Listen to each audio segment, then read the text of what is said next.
আপনি যদি ইয়াং হয়ে থাকেন আর এই ভিডিওটা যদি দেখে থাকেন তাহলে আপনার কাছে একটা রিকোয়েস্ট থাকবে, কোনো না কোনো একটা স্কিল শিখেন। অ্যামাজন শিখেন, নাহলে অন্য কিছু শিখেন, যেটা ইচ্ছা। জাস্ট ই কমার্স অথবা ডিজিটাল স্কিলের যে কোনো একটা কিছু শিখেন। কারণ আপনি যখন এই লাইনে আসবেন, আপনি যখন এই লাইনে যখন আরও মানুষদের সাথে মিশবেন, তখন আপনি জানতে পারবেন যে যারা এই লাইনে অলরেডি আছে, আপনার ফ্রেন্ড, তারা আরও আপনার থেকে বেশি সেল করতেছে, আরও বেশি আপনার থেকে ইনকাম করতেছে।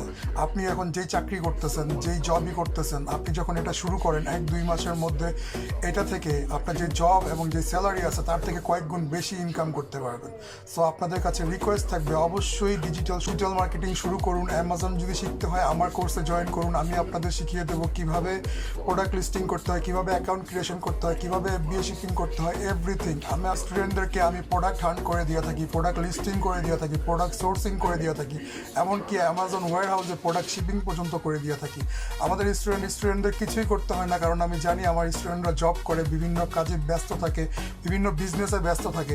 সো সেক্ষেত্রে আমি তাদের ভার্চুয়াল অ্যাসিস্ট্যান্টও দিয়ে থাকি, যারা তাদের প্রোভাইড করে সার্ভিস এবং এভরিথিং। সো আমার স্টুডেন্টদের কিছুই করতে হয় না, জাস্ট বিজনেস অ্যাকাউন্ট ওপেন করে এবং কন্ট্রোল সম্পূর্ণ আমার টিম করে দেয়। তারা জাস্ট বসে বসে তাদের সেল এবং এভরিথিং ফলো আপ করে। সো আমি আপনাদেরকে বলবো, আপনারা যদি ইয়াং হয়ে থাকেন অবশ্যই ডিজিটাল মার্কেটিং শুরু করুন, অ্যামাজন শুরু করুন, বা যে কোনো একটা কিছু শুরু করুন এবং প্যাসিভ ইনকাম শুরু করুন। Good luck.